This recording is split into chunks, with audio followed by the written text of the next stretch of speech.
What if the continents are not drifting apart forever, but circling back for a reunion? Not if, but when.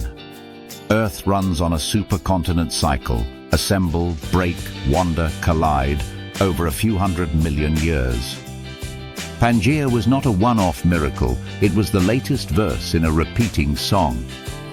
In the next 15 minutes, we'll see why another supercontinent is almost guaranteed, how it could take shape, what that means for climate, oceans and life, and which slow changes happening today are the first lines of tomorrow's map.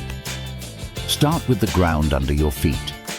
It isn't one unbroken shell, it's a mosaic of rigid plates, some carrying continents, some purely oceanic, riding on a hotter, convecting mantle. New ocean floor is born at mid-ocean ridges, where plates pull apart and magma freezes into basalt. Old ocean floor dies at subduction zones, where it plunges back into the mantle along arcs of volcanoes. That conveyor, creation at ridges, recycling at trenches, moves continents a few centimeters per year. Glacially slow to us, catastrophic over geologic time. Now put that conveyor on a long timeline. Oceans are not immortal. An ocean typically opens when continents rift apart, widens for tens to hundreds of millions of years, then starts to close once subduction girdles its margins. That open-close rhythm is the Wilson cycle. Stack several Wilson cycles together and you get a supercontinent cycle. Scattered continents drift into one mass, sit for a while, then rift again. Gondwana and Laurasia. Pangea. Before those, Rodinia. Before Rodinia, Nuna or Columbia. The song keeps playing. So what comes after today's world? Geologists don't agree on one map. They sketch several plausible futures depending on where new subduction starts and which oceans win the long game. 4 headline scenarios show up again and again. A Pangea-like reunion, sometimes called Pangea Proxima or Pangea Ultima, a polar-centered mass called Amasia, a belt like Novopangaea, and a globe-hugging Aurica. Each obeys the same physics. They just choose different doors on the same maze. Picture scenario 1, the Atlantic reverses. Right now, the Atlantic is young compared to the Pacific. It opened as Pangea broke apart about 180–150 million years ago. It has very little true subduction on its margins today. The edges are mostly passive continental shelves. But oceans don't like to be without exits forever. If subduction ignites along the eastern Americas or the west coasts of Africa and Europe, the Atlantic could begin to close. Africa is already nosing into Europe. Look at the Mediterranean drying up in the past and the Alps and Apennines rising. That collision will continue. If a new trench developed off the eastern Americas and another along Western Africa, Europe, the Atlantic basin would start to shrink like a drawstring. In roughly 200–300 million years, the Americas could slam back into Africa and Europe near the equator, suturing a new mountain belt and stitching most land into a hot, equatorial supercontinent, Pangea's sequel. Around it, a single massive superocean. In the interior, deserts the size of continents, strong monsoons on the margins, and temperature swings that make our climate feel tame. Scenario 2 moves the meeting to the north, Amasia. Continents today are biased northward. The Americas creep northwest, Asia bulges across the mid-latitudes, and the Pacific, ringed by subduction trenches, is the veteran ocean fated to close. If the Pacific keeps shrinking and the Arctic gateways pinch shut, North America could rotate and butt into eastern Siberia and China across the top of the world. Greenland, already an orphaned sliver of ancient crust, rides along. Europe swings north, Asia barely moves compared to everyone else simply because it's massive. Australia, racing north faster than most continents today, jams into Southeast Asia, adding a keystone. Stitch those collisions together and you get a crown of land around the North Pole, Amasia. The equator becomes mostly ocean. The climate flips, a polar supercontinent with severe winters, short blazing summers at the fringe, and a belt of roaring, uninterrupted equatorial storms slamming a circumglobal ocean. Scenario 3 draws a long diagonal scar across the globe, Novopangaea. Here the Pacific still closes, but the Atlantic doesn't. Australia welds to East Asia. The northward sailing archipelagos of Indonesia complete a land bridge. The Americas keep drifting west and north. South America collides with the west of North America more completely, and the combined mass reaches for Asia across the dead Pacific. Antarctica, no longer anchored over the South Pole forever, migrates and may join the party if surrounding currents alter. The result is a supercontinent stretched from the high northern latitudes down toward the southern mid-latitudes, with a mirror image superocean occupying the other side. Climate zones elongate. Trades and westerlies carve dry corridors thousands of kilometers long. Monsoons become continental-scale engines. Scenario 4 hugs everything into one loop, Aurica.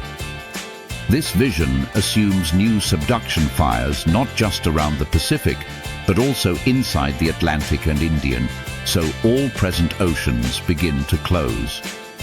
Meanwhile, new spreading ridges could open inside today's continental masses, birthing a future ocean when one exists now.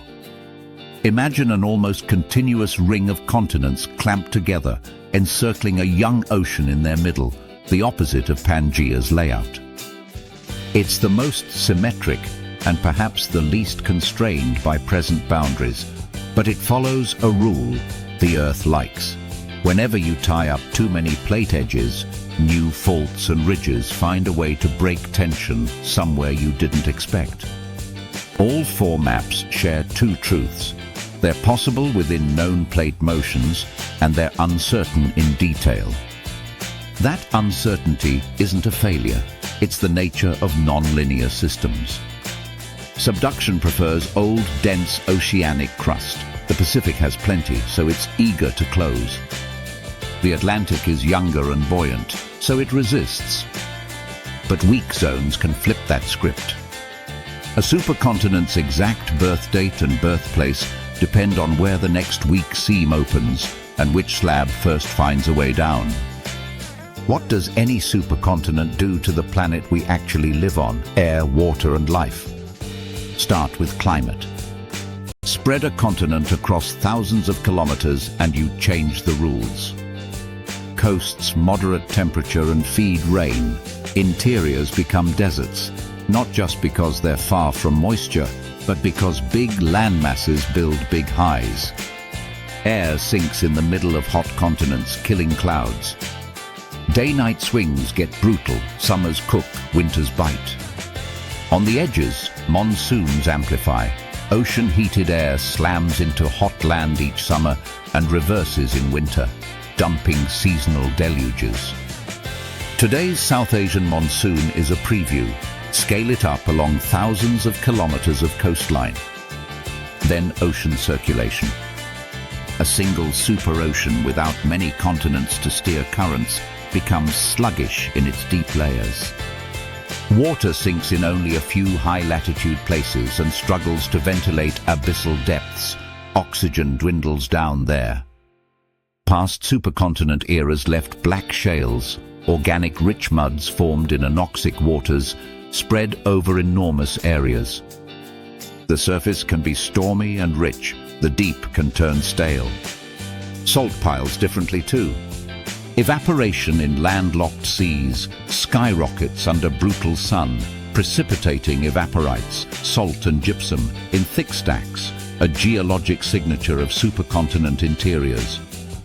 Mountains are inevitable.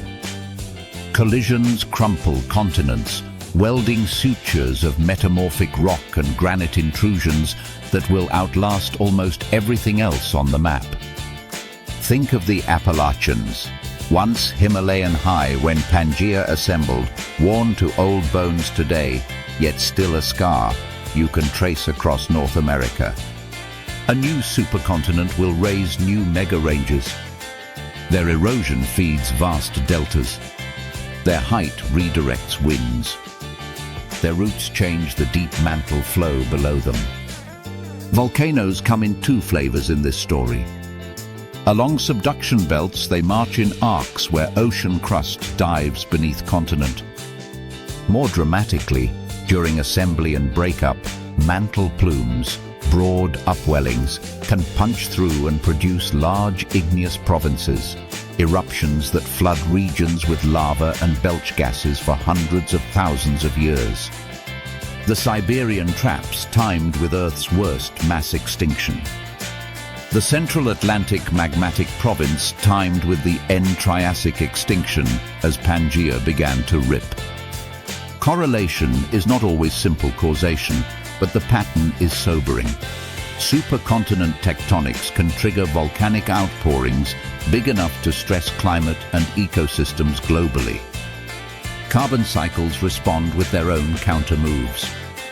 Volcanoes add CO2, mountains and warm, wet weathering pull it down as rain and acids dissolve rock, washing ions to the sea where they lock into carbonates. Over millions of years, that weathering thermostat tugs climate back toward balance, but the path can pass through ice houses and hothouses. A polar supercontinent favors ice sheets. An equatorial zone favors long, hot droughts broken by catastrophic monsoons. Neither looks gentle. Life adapts, radiates, and suffers in waves. Supercontinents remove shallow epicontinental seas, the warm, productive shelves where marine life thrives. They connect land habitats that were once isolated, letting competitors and pathogens mix. They isolate interior ecosystems behind climate walls. Extinctions peak when climate whiplash, anoxia, and volcanism stack. Radiations follow when new coasts and new climates appear after rifting. If you compress hundreds of millions of years to a day, a supercontinent is a violent noon followed by a complicated afternoon. What about us? In 200 or 300 million years, it's hubris to draw humans on the map. Species like ours last a geological blink. But suppose some descendants of us, or someone else, are still around. Supercontinent life would mean megacontinental weather, longer overland distances, and an ocean that punishes or protects depending on which side you settle. Trade winds could run unbroken around the world, supercharging storm tracks. Dust from continental interiors could feed plankton blooms at ocean margins, swinging biogeochemical cycles differently than today. Migrations would cross deserts, not narrow straits. Culture would anchor on coasts, because coasts are always where food and movement meet. Only the coasts would be new. There's a subtler clock running underneath all of this, the length of the day. Earth's spin is slowing as the moon steals angular momentum and drifts away at centimeters per year. In a few 100 million years, a day will be roughly an hour longer than today. Tides will be weaker. The moon will look tinier. That small change in day length nudges winds and tides, and when you wrap continents into one lump, their resonances of ocean basins shift. Some superocean configurations will amplify particular tide periods, others will damp them. Strong tides dredge coasts and stir shelves. Weak tides let stratified, stagnant layers persist. The map plays the drum, the fluid world plays the song. Deep below, the mantle keeps score. Subducted slabs sink and pool. Hot upwellings bloom under supercontinents where the lid thickens and insulates. Today, two giant low shear velocity provinces, hot, dense blobs, sit under Africa and the Pacific. Some studies argue they're long-lived and might corral plumes that help define where rifts begin and where supercontinents prefer to sit. Others argue those blobs evolve. Either way, surface maps and deep structure are not strangers. They talk over millions of years. When a continent parks above a superplume, it swells and cracks. When a ring of subduction girdles a superocean, it tugs continents inward like a drawstring. The next supercontinent will honor those deep conversations. If you want to watch the prologue in real time, look at a few hotspots on today's map. The East African Rift is a baby ocean in waiting. Lakes and long valleys mark a continent splitting. One day, the Red Sea story repeats far inland as Africa's Horn sails away. Australia is sprinting north into Asia fast enough to worry future cartographers. Mountain belts are already rising, where the collision intensifies. The Mediterranean is a remnant of a larger ocean, mostly eaten by subduction. It will likely vanish as Africa finishes its shove. The Himalaya and Tibetan Plateau are still growing from India's collision with Asia, a process that won't finish for tens of millions of years. Along the Pacific Rim, trenches from the Aleutians to Tonga are conveyor belts sucking ocean floor down, slowly shrinking the largest ocean on Earth. These are not separate stories, they're one story from different angles. Will the Atlantic ever grow old enough to die? Maybe. Subduction can start on weakened margins after long periods of stretching. Transform faults can kink into small subduction zones that propagate. Slabs left over from old seas, ghosts in the mantle, can seed new downwellings. It takes one weak link to let water back into the mantle and start the zipper. Once a trench forms along a passive margin, the margin is no longer passive. Coastal cities in that remote future won't remember our calm Atlantic beaches. Their shorelines will face arcs of volcanoes and deep offshore trenches. When the reunion finally happens, give it time to matter. Assembly takes tens of millions of years of steady collisions. The last bits are complicated. Oceans don't close with a neat click. They leave behind small basins and captured seas that linger for a while. Faults slip. Microcontinents, little shards like New Zealand or Japan, get plastered onto bigger neighbors. The final suture is an untidy braid of rock types and metamorphic faces that only a geologist could love at first sight and that mountain hikers will worship later. After the party comes the hangover. A supercontinent doesn't last forever.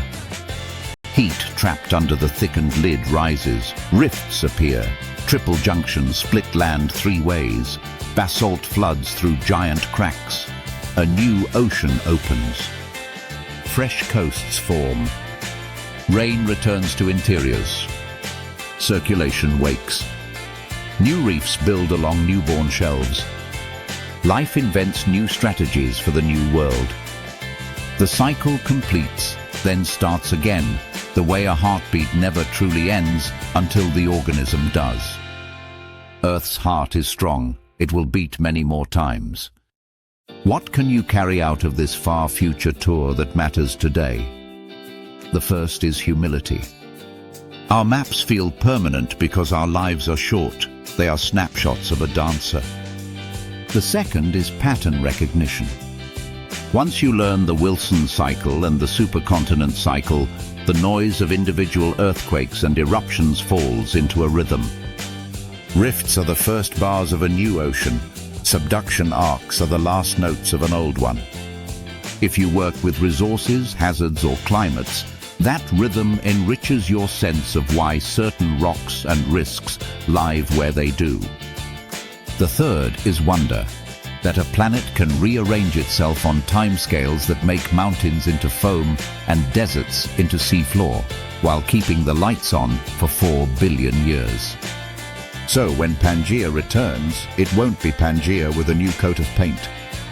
It will be a different beast, maybe equatorial and blistering, maybe polar and icy-edged, maybe a belt, maybe a ring, built by the same rules under different starting conditions. Its assembly will rough up climate, bend oceans, stress life, and write a new chapter of mountains whose ruins some distant eyes will hike across. And somewhere in crust we cannot yet name, a child might kick a football against a wall of marble that once lay at the bottom of a sea that does not exist anymore, and wonder why the shells in the stone live so far from any beach. The answer will be what it is today, because continents move, because oceans are mortal, and because on this planet even the ground is a traveler. If you want to know where the next supercontinent will be, keep your eye on where subduction is easiest, where rifts are ripening, and where the deep mantle hums. And if you want to feel the future in your bones, step onto an old mountain range at sunset and look out.